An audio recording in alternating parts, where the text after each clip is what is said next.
Shalom Bapak Ibu Saudara-saudaraku yang terkasih dalam Tuhan Yesus Kristus. Selamat malam, salam sejahtera untuk kita semua, dimanapun saudara-saudara berada. Selamat berjumpa kembali di Renungan Kristen pada malam hari ini. Kiranya kekuatan dan sukacita oleh Roh Kudus melimpah dalam hati dan kehidupan saudara semua. Dan semoga saudara semua dalam keadaan sehat selalu. Pada malam hari ini, sebelum kita mendengarkan renungan firman Tuhan, mari terlebih dahulu kita berdoa.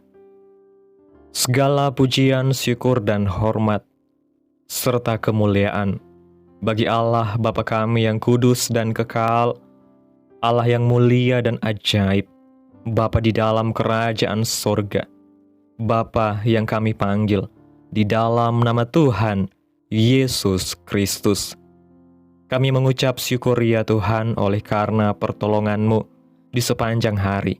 Kami boleh dimampukan Tuhan untuk melewati hari ini, melakukan tugas tanggung jawab kami, mengerjakan segala aktivitas kami dengan pertolongan Tuhan. Saat ini Tuhan kami akan mendengarkan firman-Mu, berilah kami pengetahuan dan bimbinglah kami agar apa yang Engkau firmankan dapat bekerja sesuai kehendak-Mu. Bukalah hati dan pikiran kami untuk mendengar dan menerima firman-Mu dengan baik, dan kiranya firman-Mu ini boleh kami lakukan dalam setiap kehidupan kami, serta menjadi berkat bagi hidup kami. Berbicaralah ya Tuhan, kami sudah siap mendengarkan firman-Mu. Di dalam nama Tuhan Yesus kami berdoa. Amin. Bapak Ibu Saudaraku yang terkasih, ayat renungan kita pada malam hari ini terdapat dalam kitab Kisah Para Rasul pasal 17 ayat 28 yang berkata demikian. Sebab di dalam Dia kita hidup, kita bergerak, kita ada, seperti yang telah juga dikatakan oleh pujangga-pujanggamu, sebab kita ini dari keturunan Allah juga. Bapak Ibu Saudaraku yang diberkati Tuhan, apakah saudara penggemar sepak bola? Banyak pertandingan sepak bola yang tidak bisa kita lewatkan begitu saja. Apakah itu Liga Inggris, Liga Italia, Liga Spanyol, bahkan Liga Indonesia? Pasti menyuguhkan hal-hal menarik dalam setiap pertandingan dari para pemainnya. Dalam pertandingan sepak bola, kita sering sulit mengikuti pergerakan pemain pada saat mereka menggiring bola dengan cepat untuk mencapai tujuannya, yaitu membuat gol ke gawang lawan. Namun, setiap pergerakan yang ada dari para pemain memberikan sebuah tontonan yang sangat menarik. Begitu juga dalam kehidupan kekristenan. Kita juga ada dan masuk dalam perlombaan yang harus kita menangkan. Kita tidak boleh berhenti dan hanya diam, tetapi kita harus terus bergerak mengikuti kegerakan Allah. Kita tidak boleh hanya menjadi penonton saja, tetapi kita harus ambil bagian dalam kegerakan Allah tersebut. Sebab kalau kita hanya sekedar tahu, kita akan rugi dan bisa tertinggal oleh orang lain. Tuhan memanggil kita ikut ambil bagian dalam setiap kegerakan Allah dan berkarya bagi Allah, sehingga hidup kekristenan kita terus bergerak dan tidak jadi monoton. Kehidupan orang Kristen bukan kehidupan yang statis atau diam, tetapi harus selalu dinamis sampai kemuliaan Allah dinyatakan di bumi.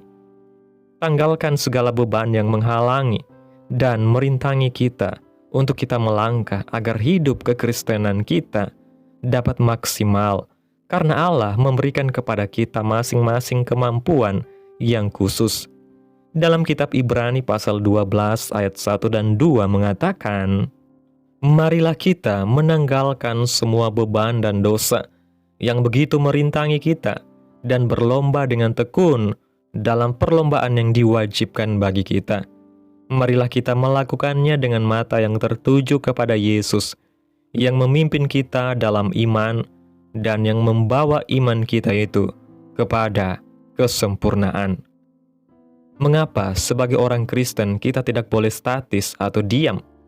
Yang pertama, karena Allah kita adalah Allah yang bergerak. Allah selalu berkarya dalam hidup kita dan karyanya selalu baru. Oleh karena itu kita juga terus bergerak, apakah itu dalam melayani Tuhan ataupun berkarya bagi Tuhan. Yohanes pasal 5 ayat 17 mengatakan, "Tetapi ia berkata kepada mereka, Bapakku bekerja sampai sekarang, maka aku pun bekerja juga." Yang kedua, karena Tuhan ingin kehidupan ini boleh dipakainya dan menjadi berkat bagi banyak orang. Saudaraku yang terkasih, jika hidup kita tidak bergerak atau statis saja dan hanya hidup untuk diri sendiri, maka kehidupan kita tidak akan menjadi terang dan tidak akan menjadi berkat bagi orang lain. Allah rindu supaya kita menjadi berkat bagi orang lain. Dalam kitab Efesus pasal 2 ayat 10 mengatakan, "Karena kita ini buatan Allah, diciptakan dalam Kristus Yesus untuk melakukan pekerjaan baik yang dipersiapkan Allah sebelumnya. Ia mau supaya kita hidup di dalamnya." Saat ini ada banyak ladang pelayanan yang disediakan Tuhan bagi kita. Mari kita ambil bagian. Pelayanan apapun yang dapat kita lakukan untuk Tuhan, mari kita kerjakan dengan tulus dan sungguh-sungguh. Mari kita maksimalkan segala potensi yang sudah diberikan Allah bagi kita. Jangan pernah berhenti, jangan hanya diam. Mari kita ikut kegerakan Tuhan dengan tujuan memuliakan nama Tuhan. Percayalah bahwa Roh Kudus akan terus menuntun setiap kita untuk terus bekerja dan melakukan kehendak Tuhan. Yang harus ada dalam kehidupan kita adalah kesediaan untuk mau dituntun dan hidup dalam ketaatan kepada perintah Tuhan dan setiap karya Roh Kudus dalam kehidupan kita. Bapak Ibu Saudaraku yang diberkati Tuhan, melalui renungan kita pada malam hari ini, kita belajar bahwa hidup kita sebagai orang percaya tidak boleh hanya sekedar bertahan dan berjalan di tempat, tetapi harus terus bergerak maju, mengikuti arah dan tujuan yang sudah Tuhan tetapkan.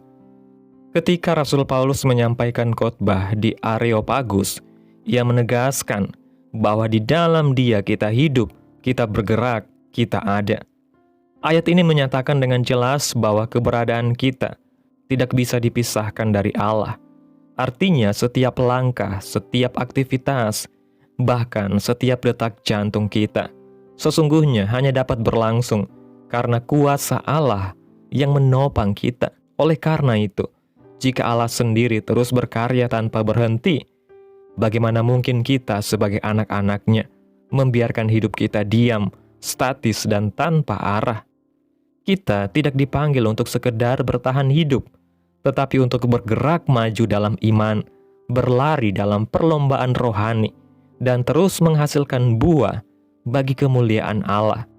Sama seperti seorang atlet yang melatih tubuhnya dengan disiplin agar bisa meraih kemenangan, kita pun dipanggil untuk melatih iman kita dengan tekun melalui doa, firman Tuhan, puasa, dan pelayanan, supaya kita mampu menyelesaikan perlombaan iman sampai garis akhir.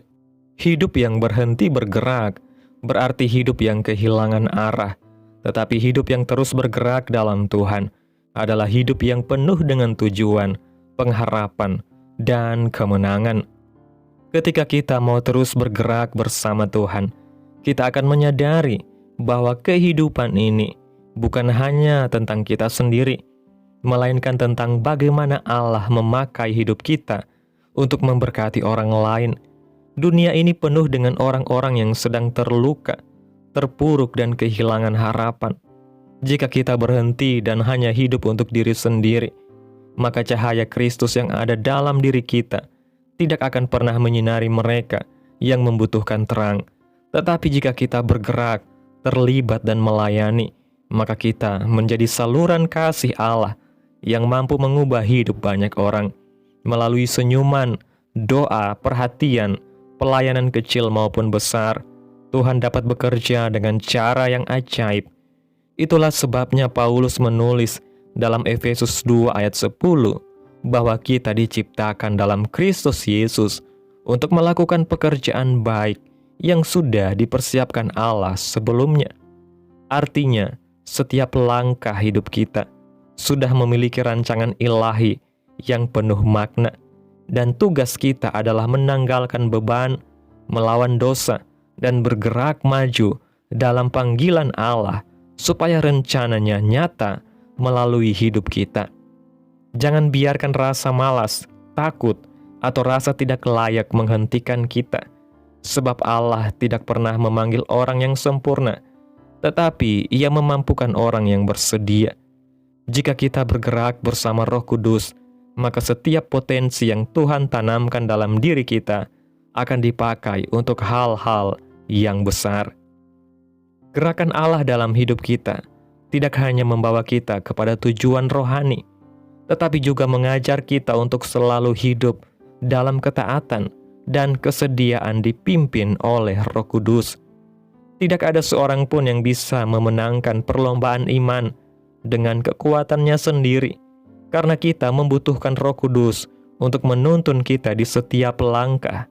Banyak orang Kristen yang kehilangan arah karena mereka berhenti mendengarkan suara Roh Kudus dan lebih mengandalkan hikmat manusia. Padahal, jika kita mau merendahkan diri, berdoa, dan membuka hati, maka Roh Kudus akan memberikan kepekaan untuk tahu kapan kita harus melangkah, kapan harus berhenti, kapan harus menabur, dan kapan harus menuai. Hidup yang bergerak dalam tuntunan Roh Kudus adalah hidup yang penuh dengan kejutan rohani, karena Tuhan akan menunjukkan perkara-perkara besar dan ajaib yang sebelumnya tidak pernah kita bayangkan. Perjalanan kita mungkin tidak selalu mudah, bahkan bisa penuh tantangan dan air mata. Tetapi bersama Roh Kudus, kita bisa tetap kuat, tetap tekun, dan tetap setia sampai akhir. Oleh sebab itu, marilah kita tidak berhenti, jangan menyerah, tetapi terus bergerak maju bersama Tuhan, karena di dalam Dialah kita hidup, kita bergerak, dan kita ada sampai rencana Allah digenapi dalam hidup kita. Amin. Tuhan Yesus memberkati. Demikianlah renungan firman Tuhan pada malam hari ini. Biarlah menjadi berkat bagi saudara yang sudah mendengarkan. Dan untuk menutup renungan pada malam hari ini, mari kita berdoa.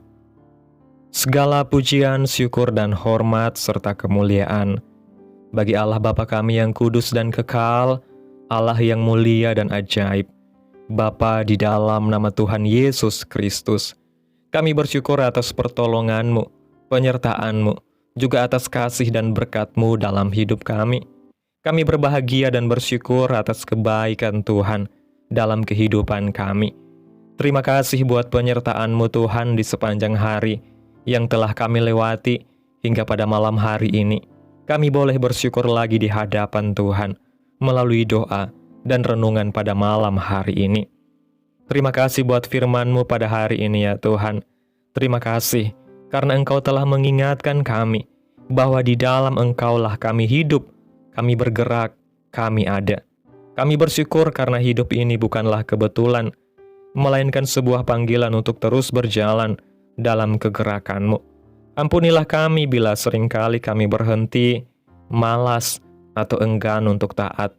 Penuhi kami dengan kuasa Roh Kudus, agar kami selalu siap bergerak, melayani, dan menjadi berkat bagi banyak orang. Biarlah hidup kami terus dipakai untuk memuliakan nama Tuhan, dan melalui setiap langkah kami, kemuliaan Tuhan dinyatakan dalam hidup kami. Terima kasih Bapa buat firman-Mu, tanamkan dalam hati kami masing-masing, dan mampukan kami ya Tuhan, untuk dapat melakukan firman-Mu dalam setiap perjalanan hidup kami. Dan biarlah perkataan firman-Mu terus menyegarkan jiwa kami, menghidupkan hati yang lemah dan lesu, dan membangkitkan harapan dan kasih. Berkati umat-Mu yang sudah mendengarkan firman-Mu hari ini. Berkati di setiap saat, tempat dan kondisi hidup mereka agar senantiasa selalu merindukan dan membutuhkan firman Tuhan sebagai pelita kebenaran yang memerdekakan dan penghiburan yang menguatkan. Ajarilah kami bahasa firman-Mu dan bimbinglah kami untuk selalu hidup sesuai kehendak-Mu, agar kami selalu dekat kepadamu. Kiranya Engkau terus memberkati kehidupan kami, keluarga kami, sanak saudara kami, daerah tempat tinggal kami, bangsa dan negara kami, pemerintah kami ya Bapa. Biarlah semuanya dalam kendali-Mu ya Tuhan, dan jadilah sesuai kehendak-Mu yang terbaik dalam hidup kami. Hamba berdoa ya Tuhan, buat umat-umat-Mu yang sudah mendengarkan renungan firman Tuhan pada malam hari ini, yang saat ini sedang mengalami sakit penyakit, pergumulan masalah, kebutuhan ekonomi. Kiranya Tuhan jamah kehidupan umat-umat-Mu. Sembuhkan sakit penyakit mereka ya Bapa. Pulihkan keadaan umat-umat-Mu Tuhan. Memberkati perekonomian mereka ya Bapa. Serta berikan jalan keluar dalam setiap persoalan masalah yang umat-umat-Mu sedang hadapi. Dan ajar kami Tuhan untuk selalu berharap dan terus percaya hanya kepada Tuhan Yesus. Pada malam hari ini Tuhan, kami akan beristirahat dalam tidur kami. Tutup bungkus kami oleh kuasa darah-Mu. Hindarkan kami dari segala kecelakaan, mara bahaya, sakit penyakit, orang-orang jahat, kuasa-kuasa kegelapan, iblis, bencana-bencana alam, hal-hal yang tidak kami inginkan. Tuhan singkirkan, Tuhan jauhkan, Tuhan hancurkan di dalam nama Yesus. Kiranya Engkau sertai dan lindungi kami di sepanjang malam ini, sehingga kami boleh bangun besok pagi dengan tubuh yang sehat, kuat, serta diberkati Tuhan. Terima kasih Tuhan Yesus yang baik. Inilah yang menjadi doa kami. Mari kita berdoa. Bapa kami. Bapa kami yang di sorga, dikuduskanlah nama-Mu, datanglah kerajaan-Mu. Jadilah kehendak-Mu di bumi seperti di sorga. Berikanlah kami pada hari ini makanan kami yang secukupnya, dan ampunilah kami akan kesalahan kami, seperti kami juga mengampuni orang yang bersalah kepada kami. Dan janganlah membawa kami ke dalam pencobaan, tetapi lepaskanlah kami daripada yang jahat, karena Engkaulah yang empunya kerajaan, dan kuasa, dan kemuliaan, sampai selama-lamanya. Amin. Mari kita terima berkat Tuhan. Tuhan memberkati engkau dan melindungi engkau. Tuhan menyinari engkau dengan wajah-Nya dan memberi engkau kasih karunia. Tuhan menghadapkan wajah-Nya kepadamu dan memberi engkau damai sejahtera. Terimalah berkat Tuhan di dalam nama Tuhan Yesus Kristus. Amin. Selamat malam, selamat beristirahat. Tuhan Yesus memberkati.